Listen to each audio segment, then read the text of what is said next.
What's up, guys? Welcome to Sean vs. Wild. I'm your host, the man, the myth, the Sean Thriller Smith, the guy putting rad back into talk radio. Hopefully you guys had a very fun and safe and happy Thanksgiving. I didn't talk about Thanksgiving last week beforehand. I'm going to talk about it after the fact, okay? I'm talking about it this week. I have a lot to be thankful for, and I just wanted to share that with you guys. First and foremost, I'm thankful for each and every single one of you that are tuning in, listening right now. If you're a new listener, thank you for finding the show. If you've been with me, OG, since back in the day, I appreciate you returning each and every week. I'm thankful now we've surpassed that 10,000 downloads mark. Very flattered, very thrilled that we were able to hit that number. And then the number just keeps climbing from there. So we've surpassed 10,000. So we're 10,000 plus downloads now, on our way to 20,000, on our way to 100,000, on our way to 1 million, and so on and so forth. Guys, I'm also thankful for my sponsor at Audiophile Inc. I'm talking about Shane. We got some awesome new merch printed up for you this week. So be on the lookout on the social media, and you'll see all of that. So thank you, Shane. Thank you to Joe Brock for booping the dials. Also, thanks to Audible. Okay, thankful for them because Audible giving away those 30-day free trial memberships just by being a Sean vs. Wild listener. All you got to do is go to audibletrial.com/Sean vs. Wild and sign up. When you do, it kicks back a significant amount of money to me, and I can use it because all this is just self-funded, guys. Not making any money on this podcasting thing yet, but we'll see. Guys, I'm thankful, most importantly, for my guest today. I'm talking about Michala Bouska from Caducus. Michala's always out there hustling, grinding, getting the word out on her band and promoting it. I see a lot of their merchandise, stickers, all that sort of thing wherever I go. That's why I wanted to have her on the show. I want to be able to spotlight her music, and we had a great conversation. We're sitting down face to face. You know what I'm saying? I always love that. I'm thankful for the virtual Smithsonian, but whenever I can actually get a guest in the Smithsonian, you can sit down and just really have a good heart-to-heart, great conversation here today. So big thank you to her for doing the interview. And yeah, guys, it's been an awesome time. I had a great Thanksgiving. Hope you did too. I ate a lot, but that's to be expected, guys. I have a perfect bod for radio, so I'm just trying to, you know what I'm saying? Just trying to keep up the carbo load. You know what I'm saying? Just trying to carbo load at this time of year. It's getting colder. I'm going to need to beef up. It's bulking season. So yeah, definitely ate a lot, definitely celebrated a lot. And yeah, but we all came in on the other side. Happy Tuesday, everybody. Hope your work week is going well after that long weekend off last week. So yeah, that's going to be it for me, guys. Enjoy the show. Again, thanks so much for liking, sharing, and subscribing. If you haven't yet, please do so. Please write a little review on iTunes. That goes a long way to increase visibility. And the more visible, the more downloads, and all that good sort of thing. So it all works out, guys. It's like the circle of life, but it's a podcast. So, enough from me, guys. Enough from me. It's time to rock and roll all night and podcast every Tuesday. It is time, my friends, to get wild.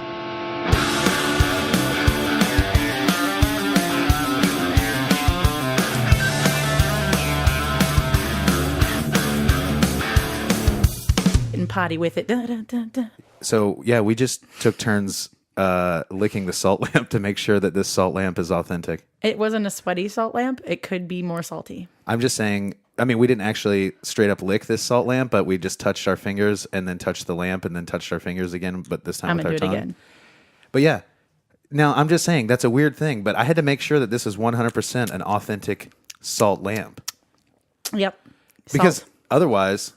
Validated. It's just a rock. It could be a fake rock. We don't even know. It's the saltiest rock I've ever encountered. I've licked a lot of rocks. Obviously, in my background of rock licking, I found this is not the saltiest rock I've come in contact with. But yeah, I got this salt lamp. I wanted it to, I wanted to look cool. I heard Joe Rogan had one, so I was like, well, if Rogan's got one, I have to have one. I can't be the only podcast on the block without a salt lamp. That is a standard. And I really do feel like it's helped my mojo. Yeah. Would you say, I think this room's got some pretty positive vibes radiating from it right now. It is definitely like the focal point of your room. I think so, yeah. of the podcast studio here at the Smithsonian. Guys, if you were here right now, you would see this salt lamp in full glory. And it smells like banana bread in here today. And the salt lamp, the light really illuminates my toes. I can't believe you came over here no shoes. I don't wear shoes. Well, I know you didn't wear shoes on stage. No, I don't wear them. But to find out that you didn't wear shoes at all. I don't wear shoes. Have you ever watched that the Dual Survivor show where they have two survivalists and one's a hippie that refuses to wear shoes and the other one's like an ex-Navy SEAL and they have to like survive the wilderness together? Yeah. It's great because it's almost like a husband and wife dynamic that they take on. Like do they show them banging?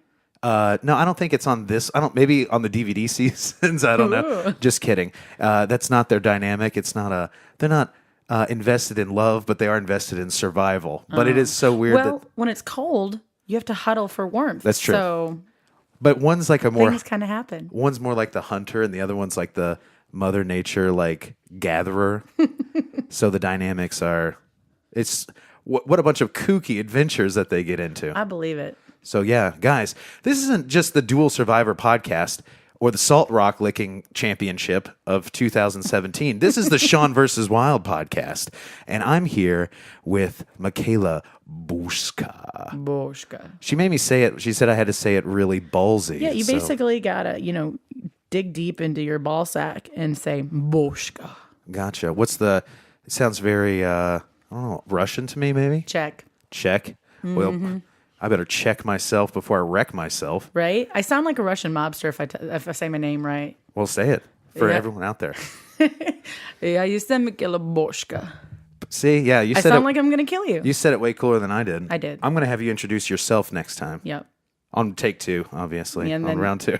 I don't speak much of my own Czech language, so that it ends about there. But yeah, and you're the singer of Caducus, for all those out there listening. Caducus here. Ooh, yeah. Yeah, I'm stoked that you were able to do this because a big part of my show is I just enjoy, local bands, people that are kind of up and coming or people that are out there doing anything. And I noticed that your band is a band that you've really got the merchandise game on lock. I hustle. Is that your doing? Oh, that's all me. Yeah. Yeah. What made you what made you want to just market yourself on everything? Because I always see your stuff, stickers, flyers, I will shirts. sticker the world. And so I was like, I'm gonna get her on the show and find out what the buzz is about here. Well, I mean, the buzz is about awesome music and fun shows. I give hugs and stickers and spankings, and then I make cool merch. Yeah, fantastic. And not only that, listeners, she hooked me up with a bunch of swag. We've had a few people here that'll hook your boy up every once in a while. Iron Falcon gave me a couple shirts and some CDs. Order Leviathan gave me some patches. I bought some records and stuff like that, supporting those out here. But Michala came in. She came correct. You came in with a whole stack of swag. T-shirt, check. Hat. You know I'm a hat guy. I know you're a hat guy. That's what you said as soon as you got. I was like, dude, you have hats, and you're like, hey, Sean, you're a hat guy. You're right. Stickers. I pay attention. CDs.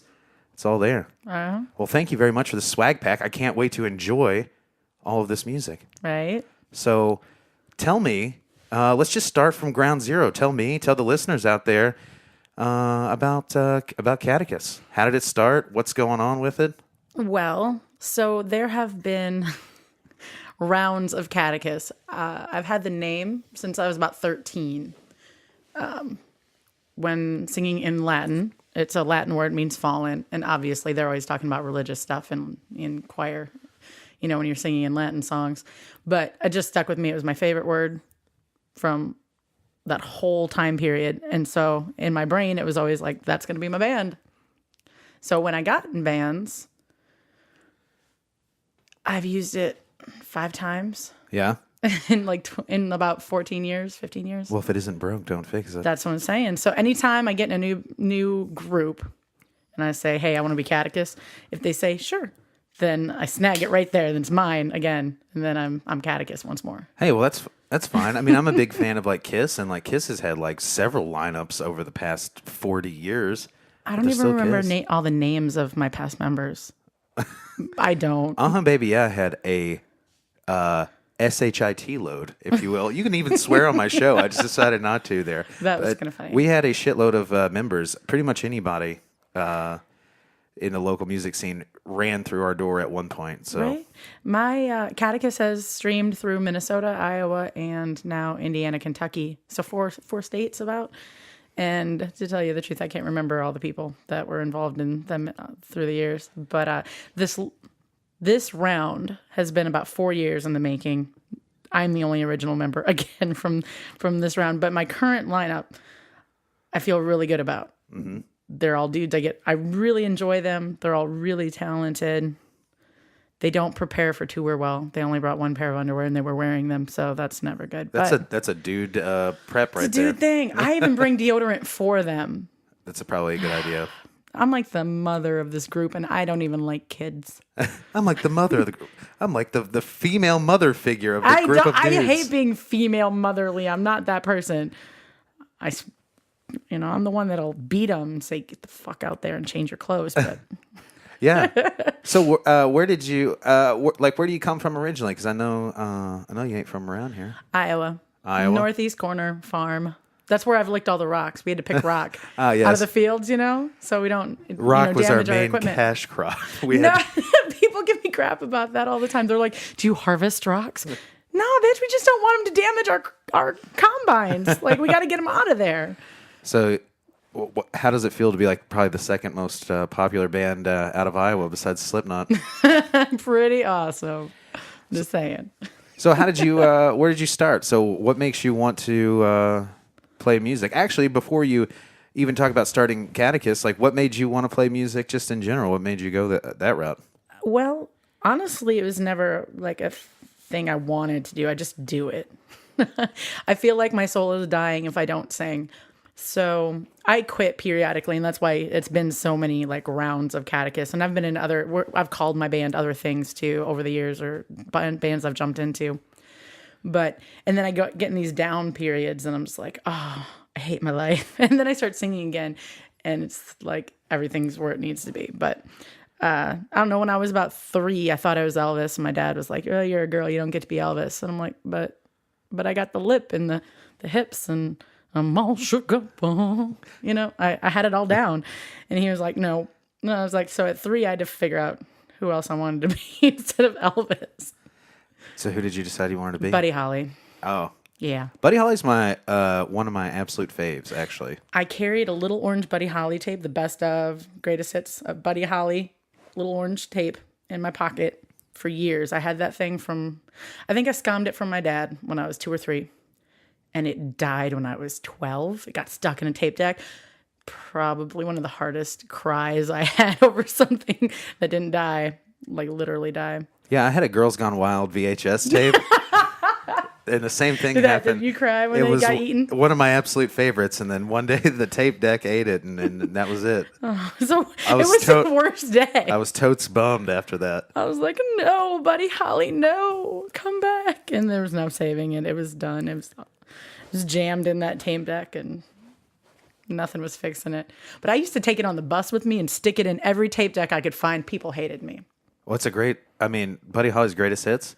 Right? Those are a lot of fantastic hits. What are some of your favorite Buddy Holly songs? Oh, everything. I'm really into, I love Buddy Holly too, but if I had to pick some of my faves, as a drummer, for some reason, I'm really into the song Every Day, even though the drums are just Jerry Allison slapping his legs. I was like, that's actually kind of genius. Right? It's a good Simple. song. It's a creative masterstroke. I know. If my guys would get on board, all I want to do is cover a Buddy Holly song. Well, if they're not on board, I'll be on board. Hell yes. Because I have 2 legs, and these legs are meant for slapping here. Yay! So, what are some of your influences vocally? More along the lines of like Sarah McLachlan, Lorena McKennitt,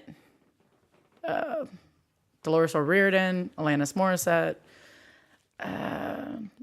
The list goes on and on. But those were vocally, I do a lot of yodel type style things, and it came from a lot of that. I listened to a lot of Celtic and Middle Eastern music. Well, I noticed the vibrato right away.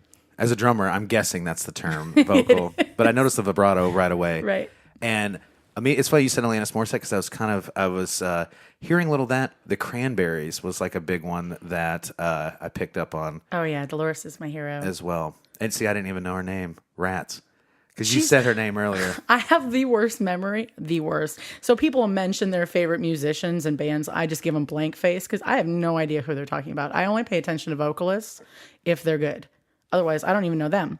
So unless I know them personally, but I just blank face them. But I know my singers, the ones that I really, really, really love.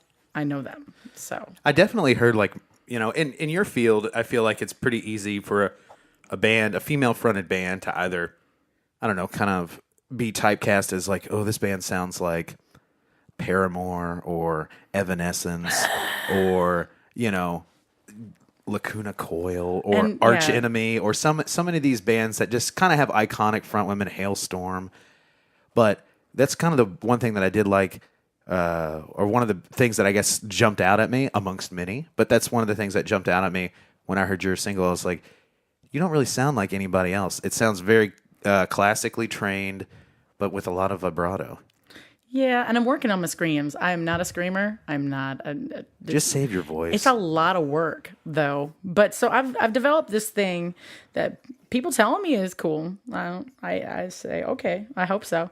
But I kind of dive from more of a yodel into a growl back into something pretty very easily. And it's an easy transition for me now that I figured it out.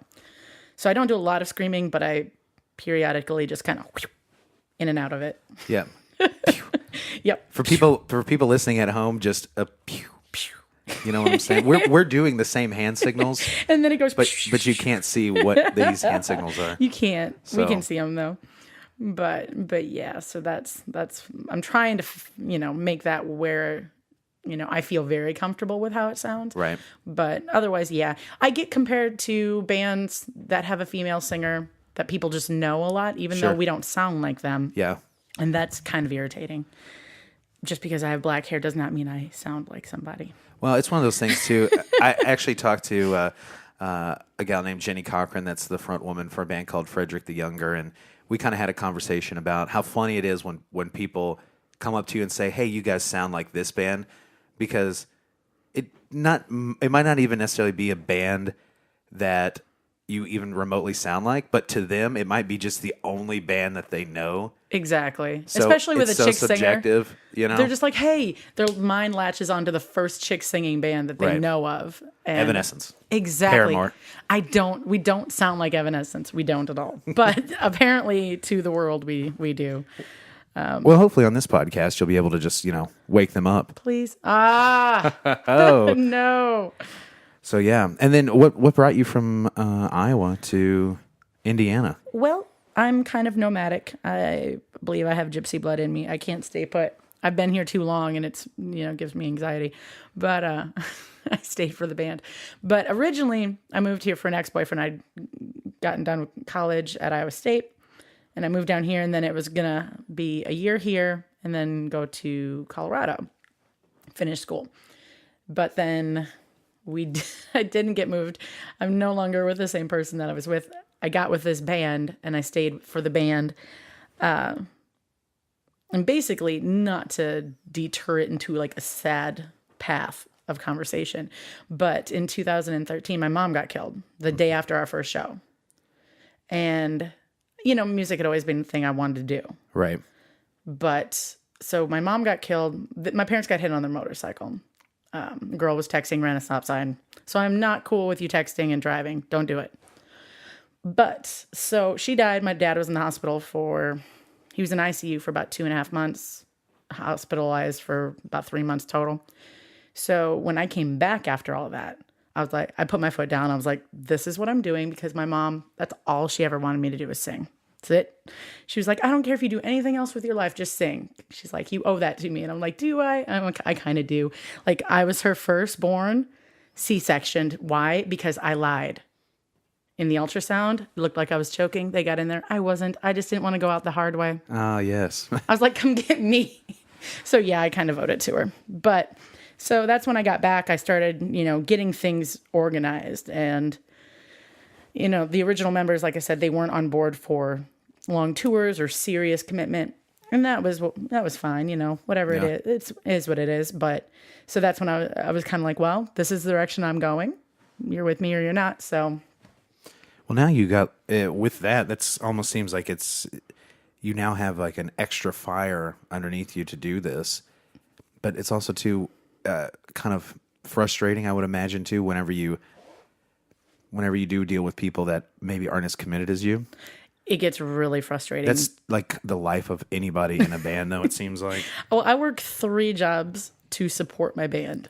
And so when I hit a snag or realize a member isn't committed or at least on board with things, like, it's just like, oh, why? I put so much into it. Just put a little. All I ask is a little. Yep. But I don't know. It was basically at the funeral when for my mom, we had a bet. And I had just seen her a month before because we're 9 hours apart. But I'd seen her in June that year and she died in July. So we had this bet going and we talked about it again right before, I'd left from my trip up there. And so her side of the bet was I had to sing that sad, sappy Sarah McLachlan song that's on the puppy commercials, the Arms of an Angel. Arms of an Angel, yeah. Yeah, right? I had to sing that at her funeral if she died first. I was like, that's not cool. That's not fair at all. Makes people cry during puppy commercials. That's true. What are you trying to do to me? Mine was if I died first, she had to kick me into my hole after my dad dug it in the backyard. Obviously, I lost the bet.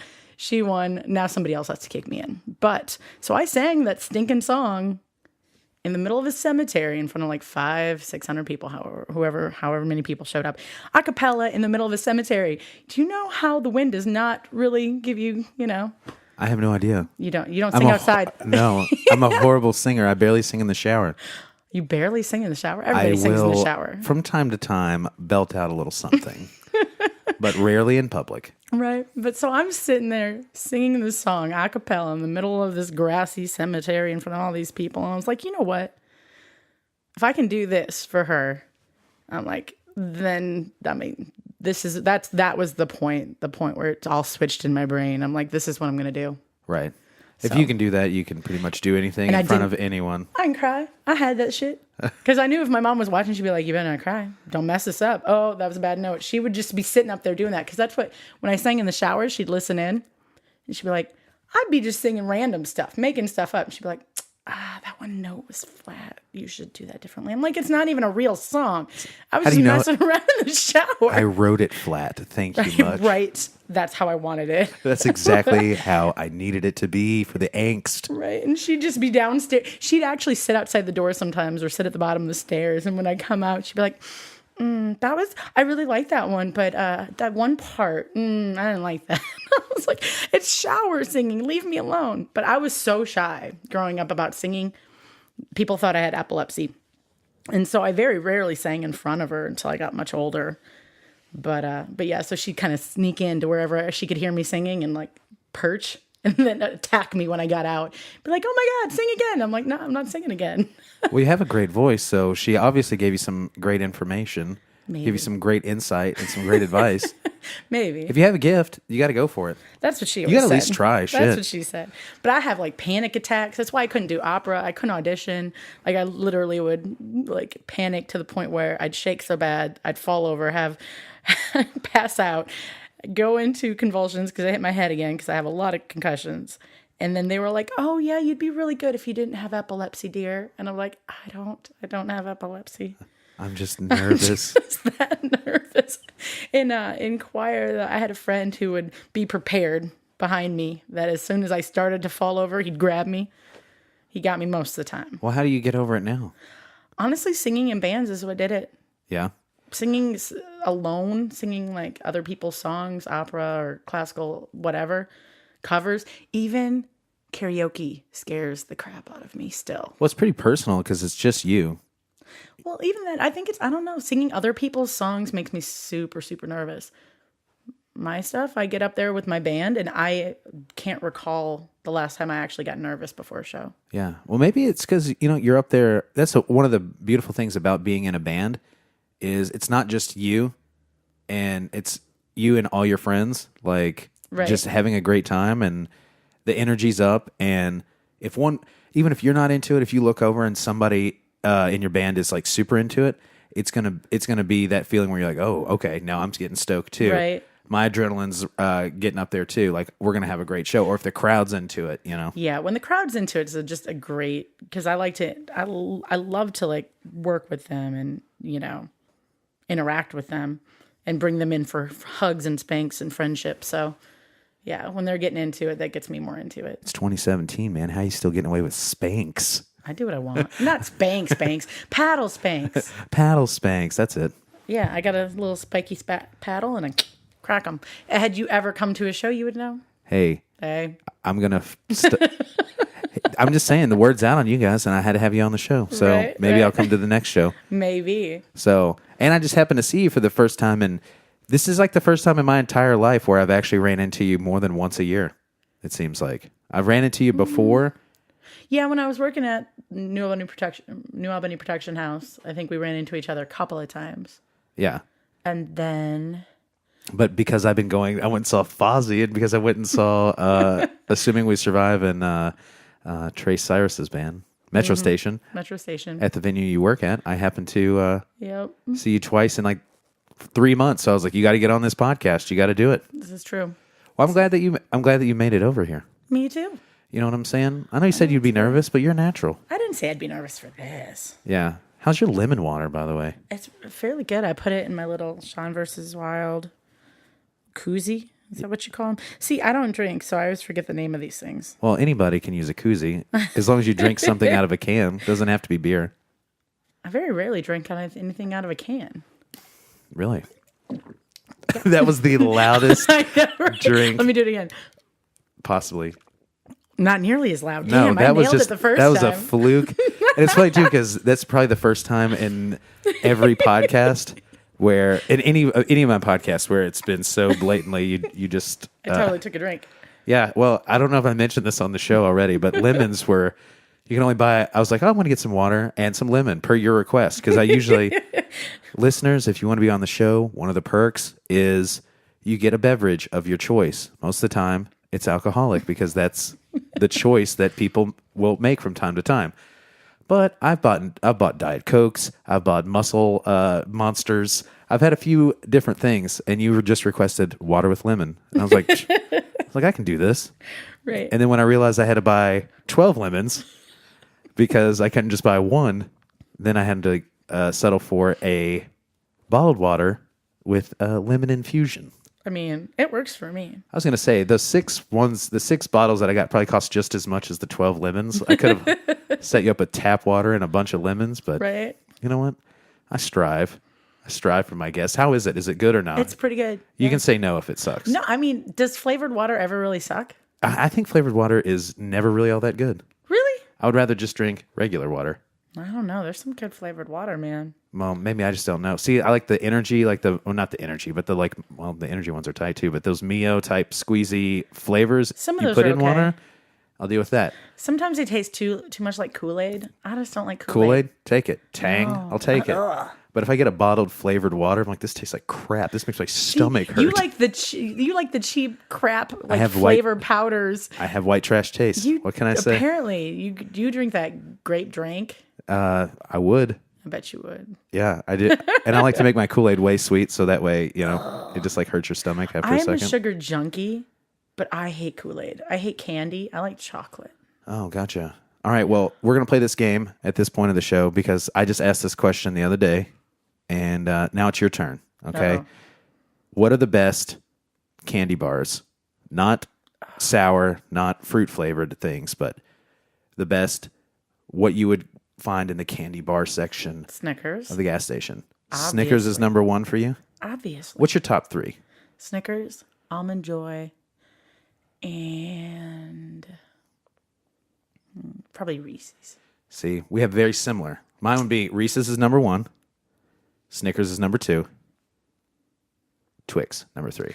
Twix are okay. But when I'm chatting with people, we're bringing up candy bars that I haven't thought of that are way scrumptious. Like what? Like the 100 grand. I don't know if I've ever had one. Well, do yourself a favor and get one. I like those Hershey's, the mint crunch ones. Those are really good. See, 100 grand, great. and also Take 5. What is in that? It's like peanut butter, chocolate, and a pretzel. Oh, I don't like pretzel. Really? Well, they're sick. Listeners, if you have an opinion on it, you tell me about it in the comments below. You email me at seanversuswild@gmail.com and tell me what your favorite candy bar is. Don't eat the pretzel. Yeah. Dude, the Take 5 is pretty tight. I've got a Take 5 bag of candy for the trick-or-treaters, and I don't think it's going to make it to Halloween. Surprise, guys. Even though this probably will air in December, it is still not even Halloween yet. Gotcha. So, yeah, what's coming up on the horizon for Caducus? Because you're now, in our timeline here, in our conversational timeline, you've moved from Iowa. Mm-hmm. You've got this newfound reason to sing, and you're playing music. Where do we go from there? Well, so basically it's just push. We are trying to tour, record, get our music out there, market ourselves, which again, merch comes in handy for any startup band. That's where you really gotta, you have to work on your sound, obviously. Right. There's obvious things with bands, and then there's a lot of things that bands just don't know to do right off the bat. Marketing yourself is a major thing you need to do if you want to take your band seriously or make it anywhere. So merch is something you should invest in, because that's how you make your money on the road. When you're a nobody band, people don't know you. How do you make your money? The venues aren't going to pay you a lot to play. You're spending most of your money on gas. You got to hustle your merch. Right. You make have it to something. Subsidize Exactly. what you're doing. And make it something somebody wants. Not some shitty ass little design on a $5 t-shirt. I mean, you can start there, but build. Right. Like my friends in Psycho Stick, they've been my friends for years and years and years and years. But they call themselves t-shirt salesmen who play music on the side. Yeah. I mean, when I was in Baby Yeah, we prided ourselves on having merch, and we had a lot of merch at all times. So it'd be one of those things where, when you set up your merch table, you might have 7 shirts and 2 CDs and stickers and other stuff going on, because you're right. You have to make your money elsewhere, because if you're relying on just your guarantees, you're not going to be afloat for very long, or you're not Right? going to go home with much money in your pocket. Unless you're just automatically rich because you just have money from something or somewhere, or you're an overnight YouTube star. Right. You have to put in the footwork. And so that's what I've been doing for the last 4 years with this project. We just kind of refreshed our lineup again. So right now we're writing new music, really putting a whole lot of work into that too, because it's an evolution. I respect bands who evolve and grow over the years. A lot of people call them sellouts. I don't. I realize it's an evolution. You have to grow with your music. And when you find that thing, sometimes it takes 20 years, sometimes it takes 2, but you have to find that sound in yourself and your band that that people are also going to want to listen to. Right. It's not about you. You can have the most extremely elusive music and be like, oh, so abstract. But if nobody likes it, they're not going to listen to it. Yeah, that's half the battle. Right? So you have to make it so you can respect yourself, but also be enjoyable. Right. So that's where I'm at right now. I've got, like I said, I refreshed the lineup. We've got new ideas coming in. So we're writing music. We really want to make stuff that people can get into. And then, so we're starting to record in November. And I've got some stuff lined up for new video, things like that. So trying to get all that done through the winter. So in the spring, we can kick it hard on tour again and just get back out there and meeting new people and spreading the word of Caducus. Yeah, absolutely. Well, I'll tell you what, at this point, let's spread the word about Caducus, and let's play a song. You brought me a couple records here. You got 2 records under your belt already, and they are String Me Up and Fallen. Mm-hmm. And so you brought them both to me. Can't wait to check them both out.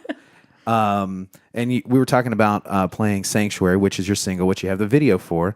But I was like, you know what? Play the song that you like. And then I was listening to some jams, and we kind of came to the mutual conclusion that we're going to play instead of Sanctuary, we're going to be playing a song called How to Fall. Indeed. Yeah, because this is my show, and I can do whatever I want, and you're the guest, so you can do whatever you want. This is true. I got my feet propped up and everything ready for this. Yeah, you came in with your pajamas. I just did. No shoes, PJs, just straight up in relaxation mode. Right? It is nighttime. Dang straight, I put my PJs on. That's true. And I got my Caducus hat on, so that rocks. Oh, yeah. So, guys, without further ado, actually, you know what? I'm going to have you tell us a little bit. Give us a little snippet. Give us the deets on what this song is all about here before we hit it. This one is basically, I don't know. It's more of how you feel when you lose people. It's like, how do you continue on with that, or how can you go on, or should you just follow them Sure. down? And so it's just basically kind of questions in my own head, and just ended up being a song. But yeah, it's one of those things where you question, should I just follow the ones I've lost, or should I keep going on? Right. Well, there you go. Guys, this is How to Fall by Caducus.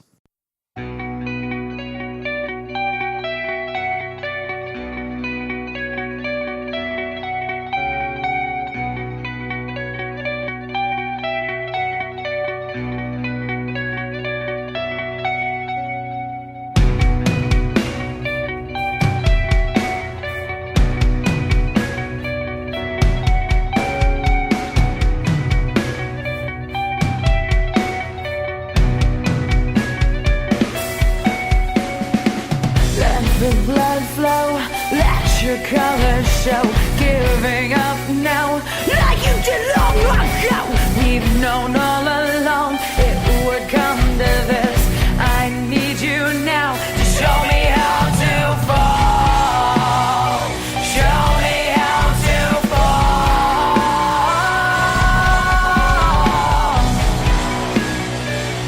Show me how to fall. Tear down the walls that close me in.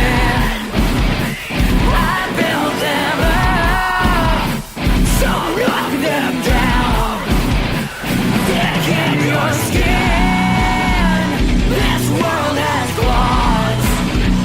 I'm on the edge, so push me off.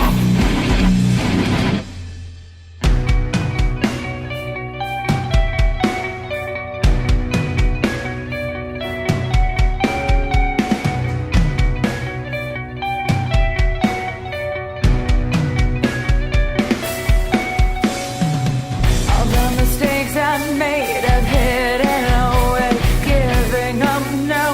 I follow anyway. We've known all along it would come to this. Now I need you to show me how to fall. Show me how to fall.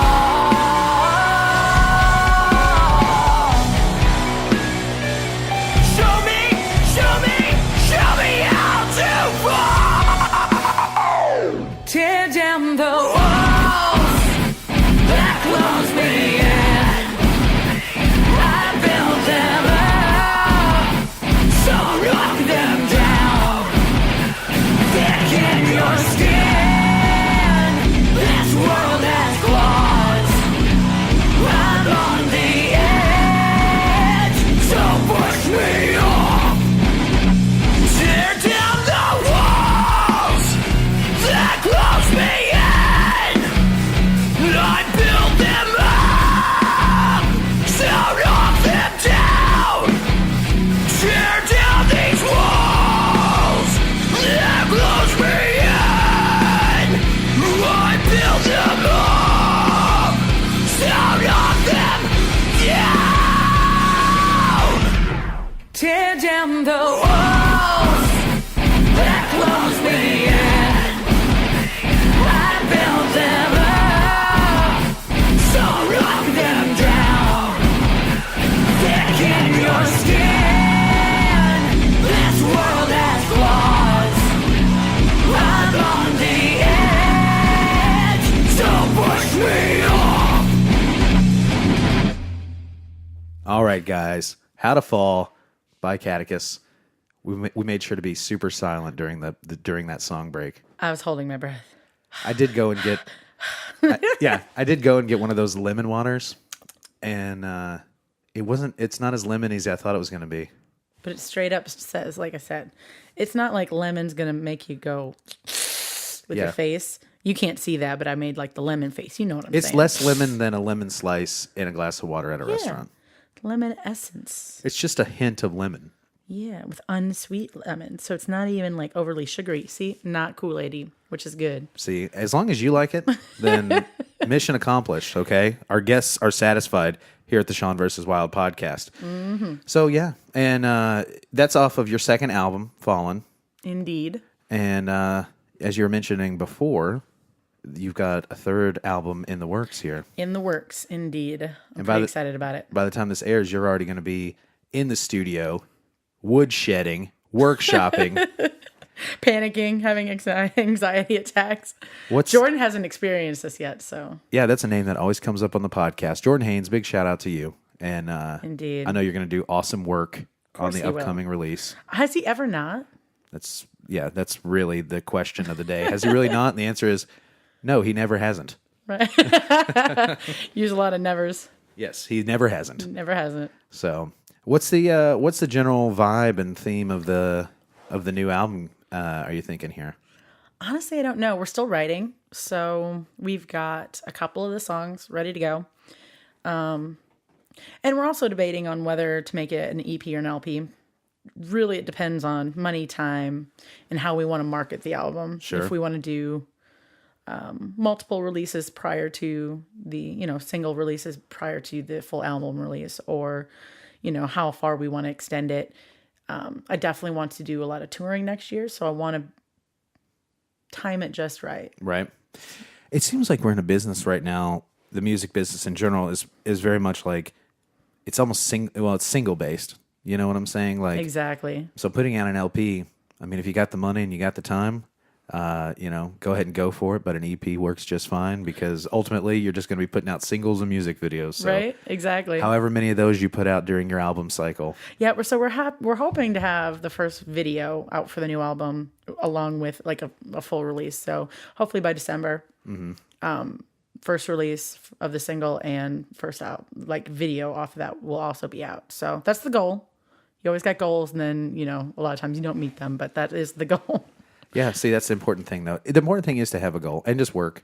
Indeed. Work super hard, and just fail and learn from your failures. Exactly. That's pretty much my life doing this podcast every time. And I've said that same boring thing every week, and I'm sure listeners are probably like, "Dude, get something else to talk about." But I can't harp on it enough because that's the big secret, man. Right. You just got to keep working. Find something you like. And you're like an amazing drummer. You should really get either some bongos or like the cajon? A cajon. Cajon. Anyway, you should get that and like bongo it out in between sessions or something on your podcast. I think that would really just turn this place into like a little coffee house. I can play kazoo. Yeah. Yep. We'll just snap and it'll be like a real smoky room. I can play the kazoo without a kazoo. You hear that? That's pretty good. Not bad. Will there be kazoo on the next record? Maybe. I mean, I feel like that's something we should, put out there to the public and see if they want kazoo on the album. Yeah. Caducus Nation, you let us know. Right? What is it that you want to hear on that new upcoming release? Would you like a kazoo solo? Because I think I could do an excellent kazoo solo. Yeah. Like guitar solo? No. Kazoo. Do you play any other instruments? I play little keys. Play little keys. Okay. Little keys. Not well enough to break it out on stage and sing at the same time. Sure. But I'm working on that. I took lessons as a kid, and then I got mad because I wanted to be a gymnast at that point. Oh, okay. And Mom was like, "No, you play piano." As you do. Right? She's like, "You don't get to be a gymnast. You have to play piano." And I was mad. at that. So I took 6 or 7 years of piano lessons, and then when I quit, it's like I forgot everything instantly because I was so like, I win. I'm in the gym if you need me. Right. And then I was like, oh man, why did I do that? Dude, that's the thing about being a kid, okay? Like, and I'm still kind of like that. I don't think I ever grew out of it, but there are things that I want to be. Like, I'll be like, all right. Like, as a kid, I'd be like, yeah, you know what? I'd really love to work at McDonald's. You did not. Yeah, of course, because I'm a little kid. I think McDonald's is cool. You know what I'm saying? I'm 3 or 4 or 5 years old. And then it'd be like, you know what? I think I could probably be a karate champion instead. And then like never take a karate lesson because it's like I want to be a pro basketball player the next week. Then I'm going to be an actor. And then I'm going to be a musician. And then that whole musician thing, I mean, that lasted for a while. Now I'm a podcaster. Right? You So- still drum in your... Tomorrow I'll be a plumber. Who knows? Do you have the good plumber ass? Well, yeah. I mean, I do have a butt crack. Your so pants fall down. It is a thing. Quite often. That's what happens. When you're overweight in this world, it will happen to you every time. I don't even know if it's a weight issue. I gave a kid at a show the other night a speech on how to wear pants. Like maybe he should take a class. Like, do they offer these things? Like, learn how to wear pants. Dude, it's a fashion thing because everybody wants to wear pants. Nobody wants to wear pants all the way up there past their navel. For men, it's not high-waisted jeans season. It's not high-waisted short season but here. it's not low mid-thigh season either. Hey, man, sagging your pants Like has if- been popular since the mid-'90s. Because people don't know what pants are for. Well, they're basically a priority. They're just a necessity in public to go to Their pants McDonald's. are there. Exactly. Their pants are there to cover their ass, not sit below their ass. And then the belt is supposed to keep them wasted. And they put the belt on tight enough where it hugs their knees. Yeah. Why is your belt at your knees? Pants are just a formality so you can go out in public and not get thrown out.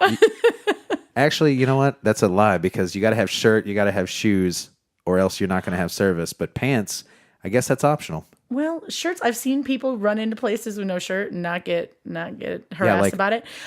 I surprisingly enough get yelled at only a few places about my feet. Yeah, that's weird. Yeah. Do they make you wear shoes at work? One of the jobs, yeah. Yeah. I feel like But maybe they're slip-ons, and when nobody's looking, they slip right off. I feel that. You should just get yourself a desk job because then people will never know. Yeah, but then my butt hurts, and I get bored and fidget. That's true. If you're a plumber, I would definitely recommend wearing shoes. No, I do construction stuff, and I do not wear shoes unless it's too cold or I'm shingling and it's too hot and they blister. But otherwise, I do it barefoot. All right. Well, There's no nail or glass that can stop me from being barefoot. you just walk on the bed of nails. You know what? Nails Hot are not as coals. bad. You know what's worse than nails? Thistles. Oh yeah, obviously. I go hiking, thistles. Yep. Man. Well, they say it's like really, guys. This is not like a podiatrist podcast here. So, Foot fetishes are us. do you have people that randomly? You were talking about how you should exploit your always barefootness because I was always barefoot on stage too. So when I played music, never had shoes on for 14 years. Never wore a pair of shoes while I was playing drums. Damn. Tore my feet up. Ridiculous. I was always having issues with my feet, but it's just more flexible when you're like doing your pedal work and your footwork and all that good sort of thing. Right? So, but for you were talking about like that's kind of your trademark. Well, okay, so I have heat strokes. Okay. So if I put shoes on, I don't know that I'd make it through a whole set on stage, to be honest. And I've had enough heat strokes and concussions to last me a lifetime. I don't really need any more. So then also, they're like foot prisons. My feet get claustrophobic. I get panic attacks. I'm like, these things have to come off of my feet. And I'm like, why? I own probably 20 pairs of socks. Do I wear them? Nah. How many foot followers do you have on Facebook?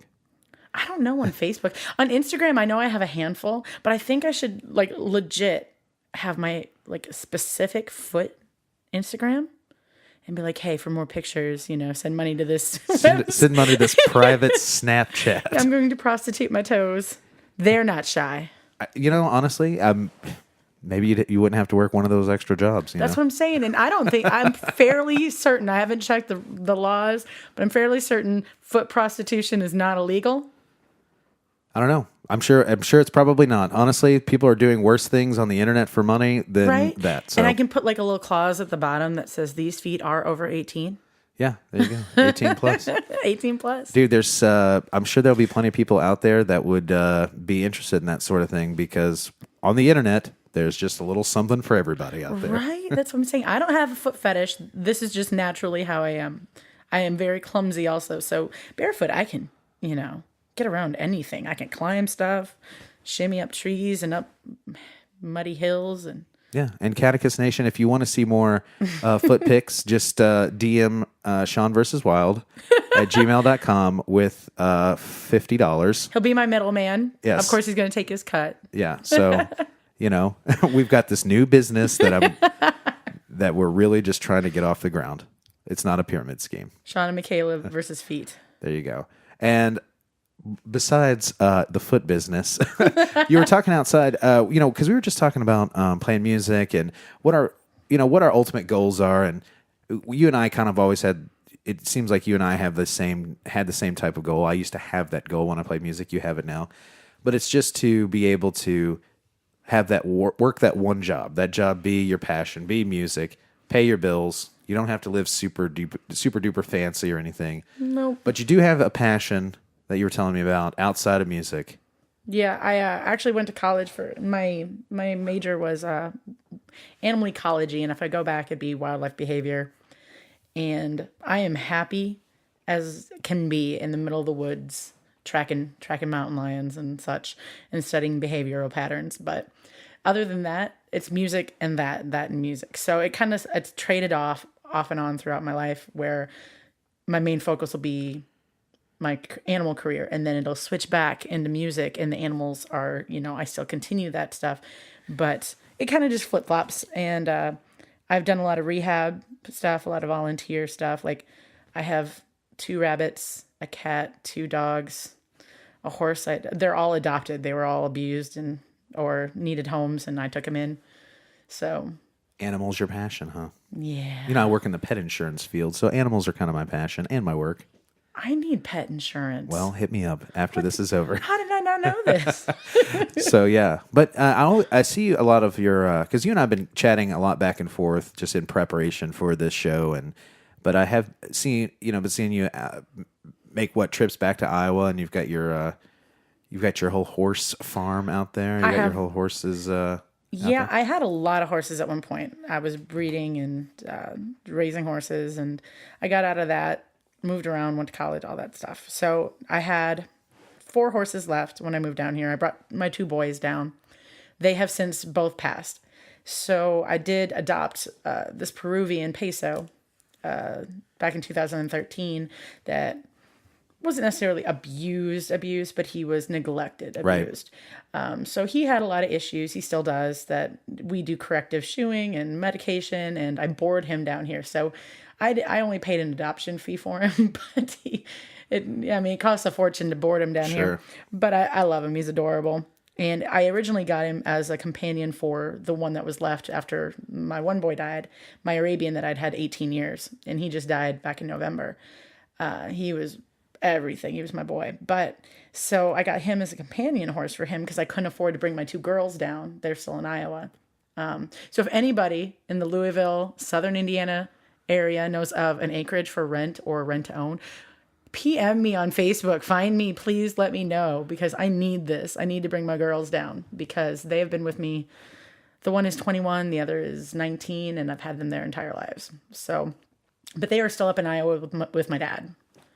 Gotcha. So every time I go home, I just hug them. So you have a real passion for equestrianism. I guess I ride. I ride. No biggie. No biggie, no. I normally don't even put saddles or bridles on my horses. I just ride them. Yeah. My mares, I put a rope around with their halter, and I jump on them, and we go very slowly because they're lazy and fat. But same. You're just waiting for somebody to put a bridle on you and say, "Go, Sean, that's go." It. Yep, just a rope. So yeah, well, that's cool. I'm a big animal fan as well. I had a Shih Tzu for years and years. He just passed away. He passed away about 2 years ago, and he was 18. And so I'm 31, and he passed away about 2 years ago. So I had him most of my life. Got him when I was like 10 or 11, and but so I don't have any pets currently at the moment. I can't have pets at the Smithsonian here, guys. I rent. Oh, that's right. They won't let me. But Smithsonian too. Maybe we'll have some Sean versus Wild animals around here. Right? You need a sugar glider to jump between you and your your guests. Yeah, that would be cool. Right? You know, I have a friend that has sugar gliders, and they seem really neat, but they're like, adorable. if you don't hold them enough, they'll die. And I'm like, oh, I don't know. Most of the people I know who have them actually take them everywhere with them, put them in their pockets, and just travel with them. Yeah, I'd have a Caducus sugar glider just hanging out that'd be on perfect. stage, just on a shirt pocket. Right? Why not? Jamming. It's your new gimmick. Right? It's your new thing. Like if I jumped into the crowd, I'd set him on top of my microphone stand and he'd be like, yeah. Yeah, exactly.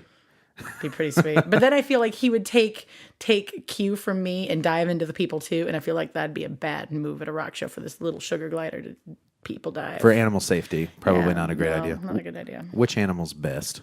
There is no such thing.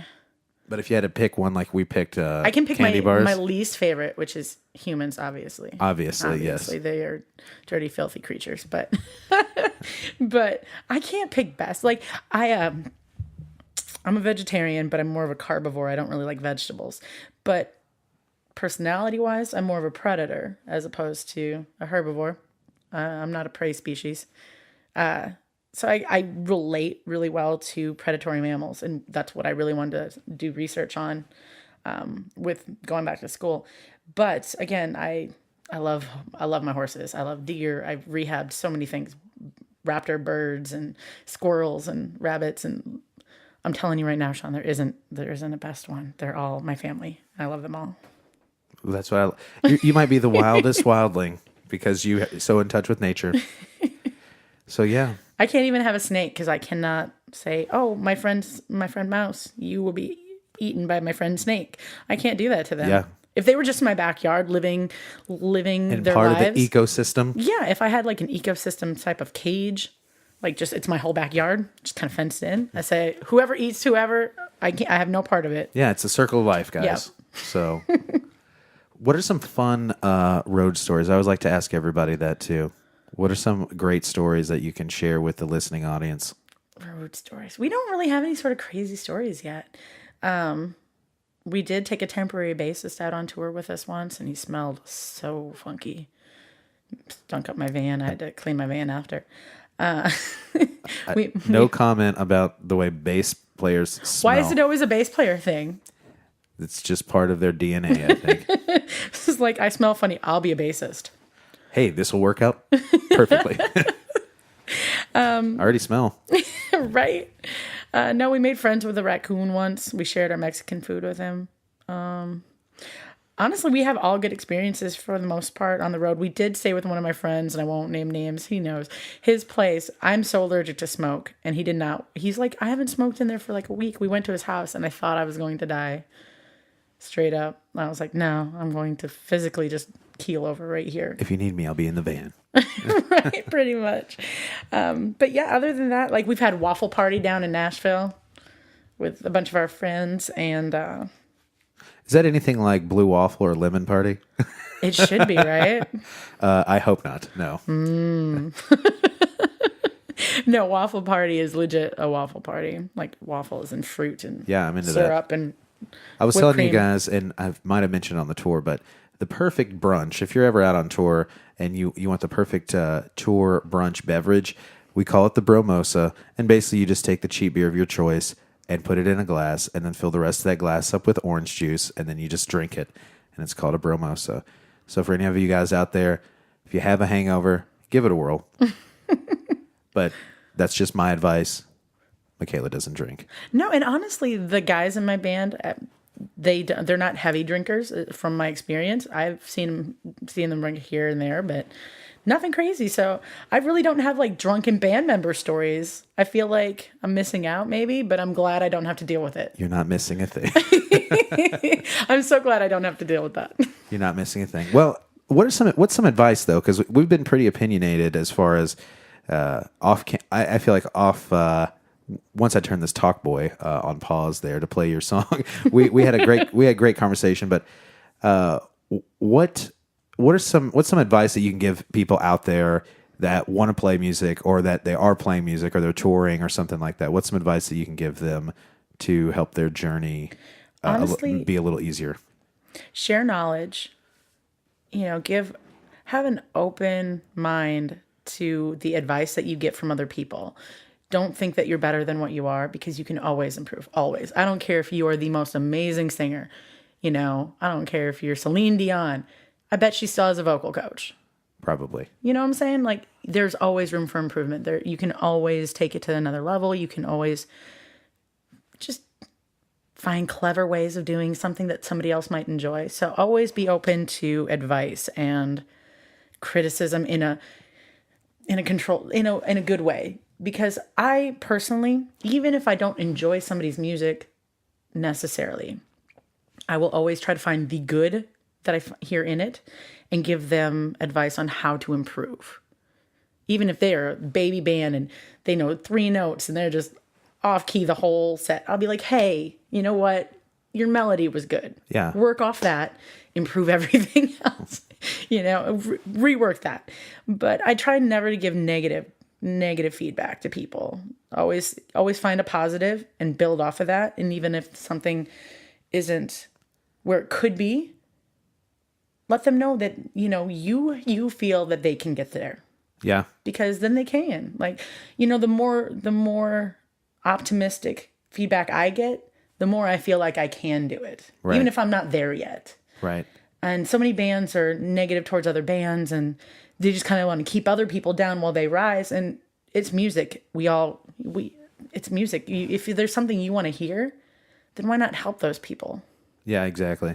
So that's my thing, is just, and merch is key. When you're on the road, you're not making a whole lot of money. So sell yourself. And how do you sell yourself when people can't necessarily see you? I've gotten pictures from people who have seen my stickers in states we haven't toured to yet. Yeah. So somebody knows my name, and they're probably mad while they pull my sticker down, but they know my name. Yeah.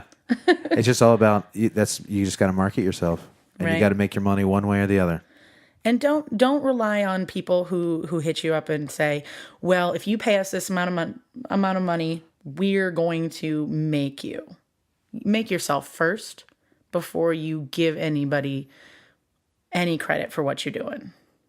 Yeah, I agree 100%. So that's great advice for anybody out there. Take it to heart, guys.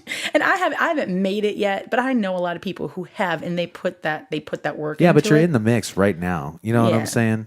So you might not have made it or anything, but you're in the mix right now, and everybody's learning as they go. Right. Nobody really knows the secret to No. any of this. And if people give me advice, I'm like, yes, thank you. And then I can share that with other people. Yeah. I don't try to hoard information so people can't get better. That just doesn't make any sense. No one really knows. I mean, we're just all floating through life in general on That's true. a rock. You know what I'm saying? On a salt lamp. I'm going to lick it again. Yeah. So we're all just floating through life, just trying to make the best of it. There's no one way. So There isn't. And your advice might not be the advice they take, but hey. my advice specifically, guys, if you're listening, my advice might not be the one you want to take. Did you just say Pacifically? No. Specifically. Okay, thank you. So, but yeah, and where can people find, as we wrap up here, where can people find Caducus on the line if they were to fire up their gateway computer? Do people still have gateways? They were going to fire up AOL 4.0. They just got the brand new floppy disk in the mail. Ooh, floppy disk. I forgot all about those. Where can people find you on America Online? Everywhere. You can find me everywhere. Social media, we have Facebook, obviously, Instagram. Basically, everything we Instagram goes to the Twitter, the twits. The twits. Mm-hmm.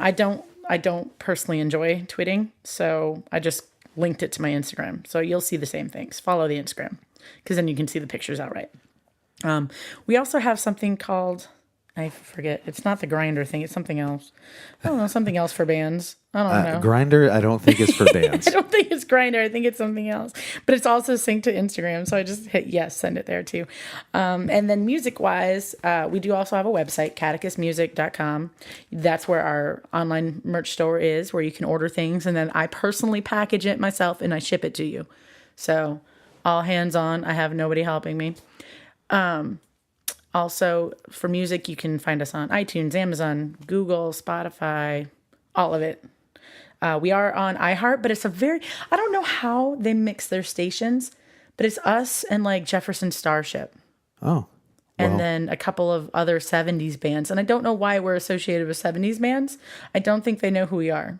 And they just stuck us in a radio station with a bunch of 70s bands. Well, Jefferson Starship, Jefferson Airplane in the 70s, but they have a female singer, I know, but Grace Slick. yes, I love Grace Slick. And that's, you know what? When I first heard, that was the first song that played after us on that station. I was like, okay.